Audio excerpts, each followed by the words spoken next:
Welcome friends, welcome to RVS tech.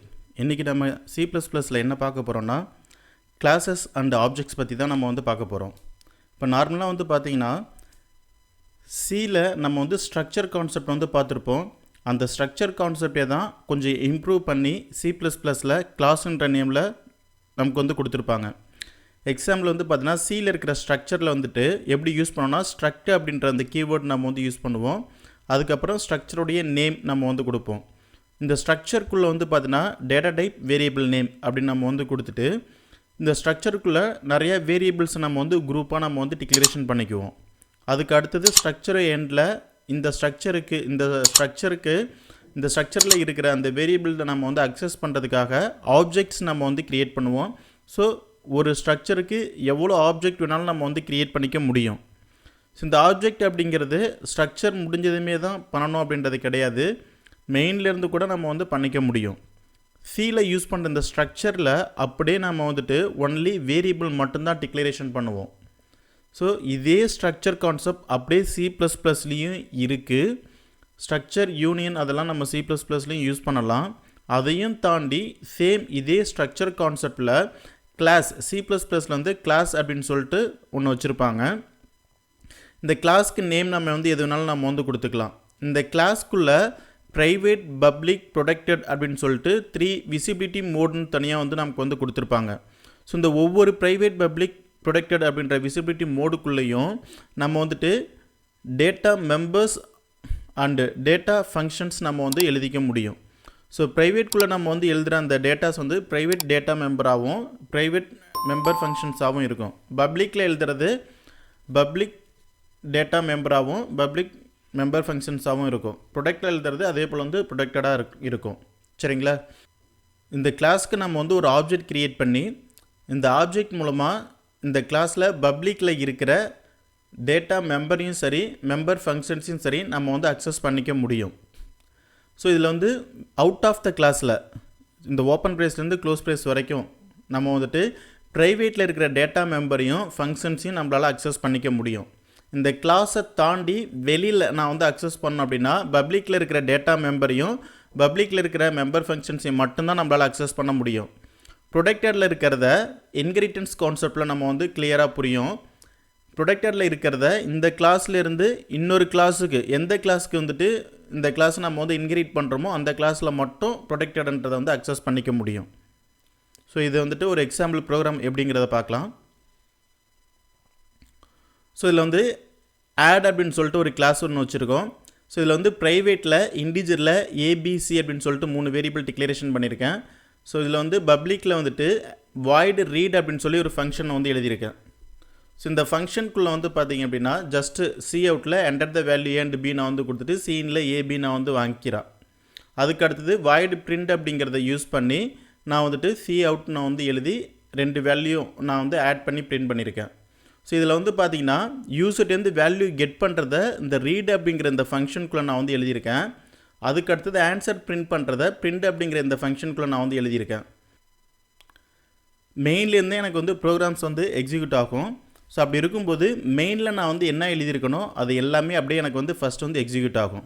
So அதுக்கு அடுத்த ஸ்டெப்பில் பார்த்தீங்கன்னா ஆட் அப்படின்றது சொல்லிட்டு ஆட்ன்ற கிளாஸ்க்கு ஏன்னு சொல்லி ஆப்ஜெக்ட் க்ரியேட் பண்ணியிருக்கேன். அதை ஆட்டோமேட்டிக்காக அப்படியே எடுத்துக்கும். மெமரிஸ் எல்லாத்தையும் க்ரியேட் பண்ணிக்கும். அடுத்தது A.read அப்படின்னு சொல்லிட்டு நான் ரீட் அப்படிங்கிற ஃபங்க்ஷனை கால் பண்ணுறேன். இப்போ A அப்படிங்கிறது ஆடுன்ற கிளாஸ்க்கு நம்ம க்ரியேட் பண்ண ஆப்ஜெக்ட்டு.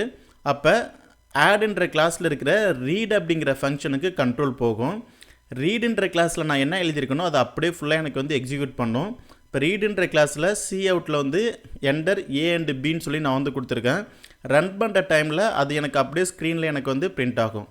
அடுத்தது சிஇனில் A and B ரெண்டுமே நான் யூசர்ட்டேருந்து வேல்யூஸ் நான் கெட் பண்ணுறேன். அப்படி கெட் பண்ணும்போது ஏவுக்கு 44, பிக்கு 33 நான் கொடுத்தேன்னா ஃபஸ்ட்டில் இருக்கிற அந்த 44 அப்படிங்கிற வேல்யூவை வாங்கி A அப்படிங்கிற வேரியபிளுக்கு அசைன் பண்ணிக்கும். செகண்ட் 33 அப்படிங்கிற வேல்யூவை வாங்கி B அப்படிங்கிறதுக்கு அசைன் பண்ணிக்கும்.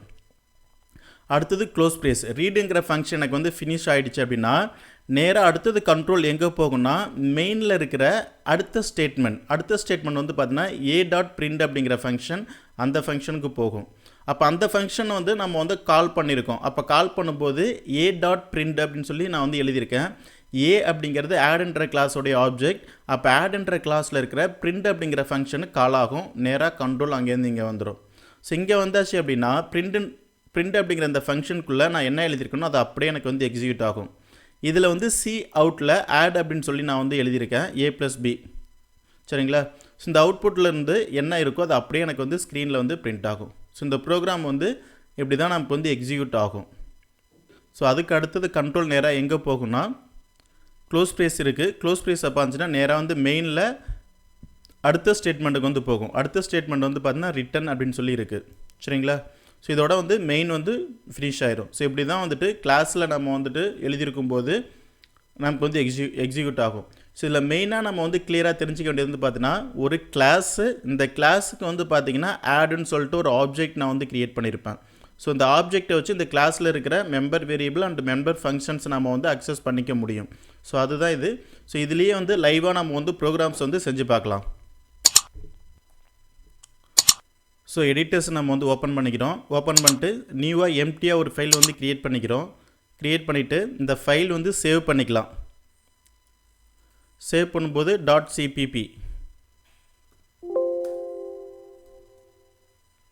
ஸோ C++ அப்படின்றதுனால CPPன்னு சொல்லி சேவ் பண்ணிக்கிறேன்.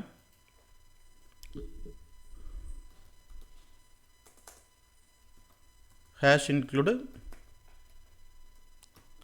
IOStream int main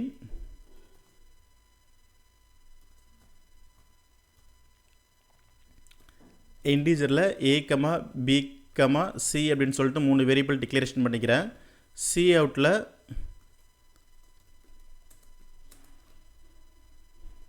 enter the values A and B அப்படின்னு சொல்லி பிரிண்ட் பண்ணிக்கிறேன்.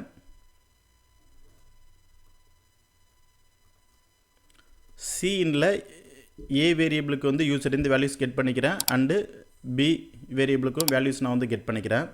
ஸோ அதுக்கு அடுத்த ஸ்டெப்பில் C அவுட்டில் ஆட் அப்படின்னு சொல்லிவிட்டு ABயை நான் வந்து ஆட் பண்ணி நான் வந்து பிரிண்ட் பண்ணிக்கிறேன். ஸோ ஃபைனலாக வந்து ரிட்டன் 0. ஸோ டைப் பண்ணிவிட்டேன். இதை வந்து ரன் பண்ணுறேன். ஸோ C அவுட்டுக்கு வந்துட்டு யூஸிங் நேம் ஸ்பேஸ் நம்ம வந்து எழுதணும். Name space std.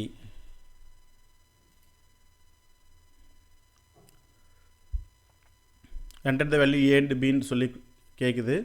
So ஏவுக்கு value வந்து 44, பிக்கு வந்து 22 நான் வந்து கொடுக்குறேன். ரெண்டு வேல்யூ ஆட் பண்ணி எனக்கு ஆன்சர் வந்து 66 எனக்கு வந்து சொல்லிருச்சு. C++ல் சிம்பிளாக அப்படி எழுதுகிற இந்த ப்ரோக்ராமை நம்ம வந்து கிளாஸ் யூஸ் பண்ணி நம்ம வந்து எழுதலாம். ஸோ நம்ம வந்துட்டு கிளாஸ் எப்படி யூஸ் பண்ணி இந்த ப்ரோக்ராம்க்கு எழுதுறது அப்படிங்கிறத பற்றி அடுத்தது பார்க்கலாம். ஸோ இந்த ப்ரோக்ராமில் வந்து பார்த்திங்கன்னா ஜஸ்ட்டு வேரியபிள் டிக்ளரேஷன் பண்ணியிருக்கேன். ஸோ இது வந்து பார்த்திங்க அப்படின்னா எனக்கு வந்துட்டு இன்புட்.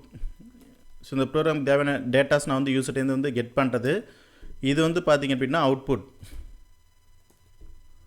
ஸோ இது தான் நம்ம வந்து C++ல் இன்புட் தனியாக ஒரு ஃபங்க்ஷன்லேயும் அவுட்புட் தனியாக வந்துட்டு ஒரு ஃபங்க்ஷனுக்குள்ளேயும் நம்ம வந்து எழுத போகிறோம்.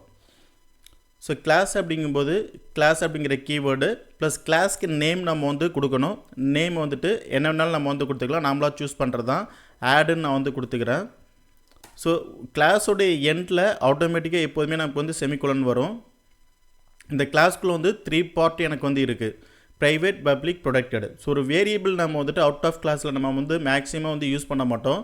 வேரியபிள் டிக்ளரேஷன் பண்ணுறது எல்லாத்தையுமே நம்ம வந்துட்டு ப்ரைவேட்டாக டிக்ளரேஷன் பண்ணிக்கலாம். ஸோ இண்டீஜரில் வந்துட்டு A, B, C அப்படின்னு சொல்லிட்டு வேரியபிளை நம்ம வந்துட்டு ப்ரைவேட் பார்ட்டுக்குள்ளே நான் வந்து டிக்ளரேஷன் பண்ணிட்டேன். ஸோ அடுத்தது ஃபங்க்ஷன் நம்ம வந்து மெயின்லேருந்து தான் கால் பண்ணுவோம். ஸோ அதனால் ப்ரைவேட்டில் எழுதுனா மெயின்லேருந்து என்னால் வந்துட்டு அந்த ஃபங்க்ஷன் வந்து கால் பண்ண முடியாது, அக்சஸ் பண்ண முடியாது. ஸோ அதனால் ஃபங்க்ஷன் நம்ம வந்து எழுதுறத நம்ம வந்து பப்ளிக் விசிபிலிட்டி மோடில் தான் நம்ம வந்து எழுதணும்.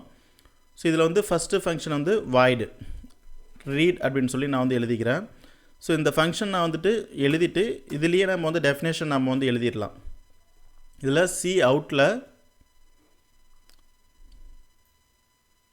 ஸோ இந்த இன்புட்டுன்னு இருக்குல்ல, ஸோ அது அப்படியே நமக்கு வந்து இங்கே ரீட் அப்படிங்கிற அந்த ஃபங்க்ஷனில் நம்ம வந்து எழுதணும். ஸோ அதுக்கு அடுத்தது வந்து பார்த்திங்க அப்படின்னா வாய்டு print அப்படிங்கிற ஃபங்க்ஷன். ஸோ இதில் அவுட்புட்டில் இருக்கிறது printன்ற ஃபங்க்ஷன். ஸோ இதுதான் நம்ம வந்து ஒரு கிளாஸ் வந்து இப்படி தான் நம்ம வந்து எழுதணும். Class name. ஸோ ப்ரைவேட்குள்ளே இந்த கிளாஸ்க்கு என்னென்ன வேரியபிள் வந்து தேவையோ அது எல்லாத்தையும் நம்ம வந்து டிக்ளரேஷன் பண்ணிக்கலாம். பப்ளிக் அப்படின்றதுக்குள்ளே என்னென்ன ஃபங்க்ஷன்ஸ் எழுதணுமோ அதை நம்ம வந்து எழுதிக்கலாம்.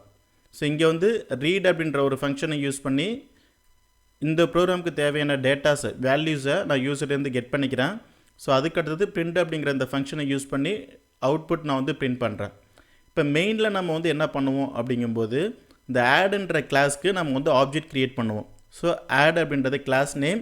ஸோ அதுக்கு ஆப்ஜெக்ட் நேம் ஏ அப்படின்னு நான் வந்து கொடுக்குறேன். ஆப்ஜெக்ட் ஏ அப்படின்னு சொல்லிட்டு இப்போ இந்த இடத்துல இந்த ரீட் அப்படிங்கிற அந்த ஃபங்க்ஷன் நான் வந்து அக்சஸ் பண்ணணும் மெயின்லேருந்து. அப்படிங்கும்போது இன்புட் இந்த ப்ரோக்ராமுக்கு இன்புட் நான் வந்து யூஸர்லேருந்து வாங்கணும். அப்படிங்கும்போது ஆப்ஜெக்ட் ஏ டாட் ரீடு கொடுத்து இந்த ஃபங்க்ஷனை நம்ம வந்து கால் பண்ணிக்கலாம். அவுட்புட் அப்படிங்கும்போது பிரிண்ட் அப்படிங்கிற ஃபங்க்ஷனுக்குள்ளே நான் வந்து எழுதியிருக்கேன். பிரிண்ட் அப்படிங்கிற அந்த ஃபங்க்ஷன் நான் அக்சஸ் பண்ணுறதுக்கு ஏ அப்படின்னு சொல்லிட்டு ஆப்ஜெக்ட் க்ரியேட் பண்ணியிருக்கேன் ஆடுங்கிற கிளாஸ்க்கு. ஸோ அதில் இருக்கிற பிரிண்ட்டு. ஸோ இப்போ இந்த ப்ரோக்ராம் வந்து ரன் பண்ணி பார்க்கலாம். சேம் அதே போல் தான் எனக்கு வந்து ரன் ஆகும். போன டைம் சாதாரணமாக நம்ம வந்து எழுதியிருந்தோம். இந்த டைம் வந்து பார்த்திங்க அப்படின்னா கிளாஸ் யூஸ் பண்ணி நம்ம வந்து எழுதியிருக்கோம். ஏவுக்கு வந்து 55, பிக்கு வந்து 22 நான் வந்து கொடுத்துருக்கேன். ஆன்சர் வந்து 77 எனக்கு வந்து பிரிண்ட் ஆகுது. ஸோ இந்த கிளாஸ்லேயே நம்ம இன்னொரு கான்செப்ட் நம்ம வந்து தெரிஞ்சிக்க வேண்டியிருக்கு. சியில் இருக்கிற அந்த ஸ்ட்ரக்சரில் ஒன்லி இதுக்குள்ளே வேரியபிள் டிக்ளரேஷன் மட்டும்தான் பண்ண முடியும். C++ல் அதையே இம்ப்ரூவ் பண்ணி இந்த கிளாஸ்க்குள்ளே மெம்பர் ஃபங்க்ஷன்ஸும் நம்ம வந்து எழுதிக்கலாம். ஸ்ட்ரக்சருக்குள்ளே ஃபங்க்ஷன்ஸ் நம்மளால் வந்து எழுத முடியாது. இதுலேயே இந்த ரீட் அப்படிங்கிற அந்த ஃபங்க்ஷனுக்கு நான் வந்து கிளாஸ்க்குள்ளேயே டெஃபினேஷன் நான் வந்து எழுதியிருக்கேன்.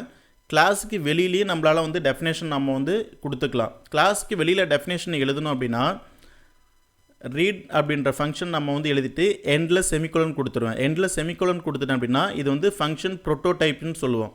அதாவது இந்த ஆடுங்கிற கிளாஸில் நான் வந்துட்டு ரீட் அப்படின்னு சொல்லிட்டு ஒரு ஃபங்க்ஷன் யூஸ் பண்ண போகிறோன்னு சொல்லி ஜஸ்ட் நம்ம வந்து டிக்ளரேஷன் மட்டும் பண்ணியிருக்கோம். டெஃபினேஷன் நம்ம வந்து எழுதலை.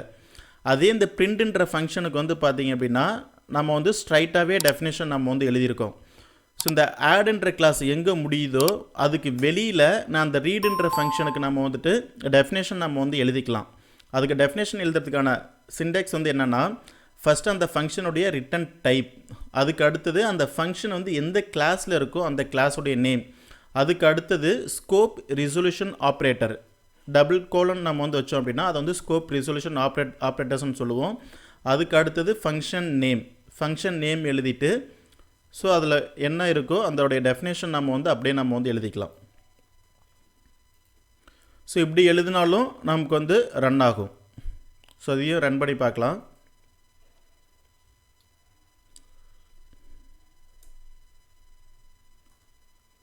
ஸோ ரன் ஆகும். ஸோ இதில் வந்து ரீட் அப்படின்ற இந்த ஃபங்க்ஷனுக்கு இந்த கிளாஸ்க்கு வெளியில் நம்ம வந்து டெஃபினேஷன் நம்ம வந்து எழுதியிருக்கோம். அதே பிரிண்ட்டுங்கிற ஃபங்க்ஷனுக்கு கிளாஸுக்குள்ளேயே நான் வந்து டெஃபினேஷன் எழுதியிருக்கேன். ஸோ இது வந்து எங்கே வேணாலும் நம்ம வந்து எழுதிக்க முடியும். Thank you friends. தேங்க்யூ ஃபார் வாட்சிங்.